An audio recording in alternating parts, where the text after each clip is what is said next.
ایک نے عرض کی حضور آزان ہو رہی ہو تو کیا کروں؟ حضور نے فرمایا آزان کے کلمات کا جواب دے اور پھر اپنے نبی پہ درود و سلام پڑھ۔ رسول اللہ صلی اللہ علیہ وسلم گھر میں غربت بڑی ہے، حضور نے فرمایا جب بھی گھر جا نا 3 دفعہ سورہ اخلاص پڑھ اور اپنے گھر والوں کو سلام کہہ، اللہ تیری غربتیں دور کر دے گا۔ عرض کی یا رسول اللہ صلی اللہ علیہ وسلم چھوٹی سی فیملی ہے، کئی دفعہ گھر میں کوئی بھی نہیں ہوتا، پھر کیا کروں؟ آپ نے کہا ہے گھر والوں کو سلام کہنا ہے، سورہ اخلاص پڑھنی ہے۔ تو حضور نے فرمایا جب گھر میں کوئی نہ ہو تو سورہ اخلاص پڑھنا اور اپنے نبی پہ درود و سلام پڑھنا۔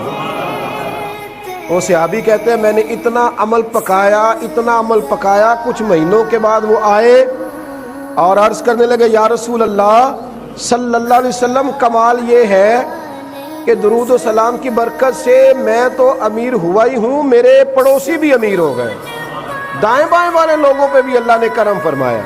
درود شریف ایک ایسا وظیفہ ہے۔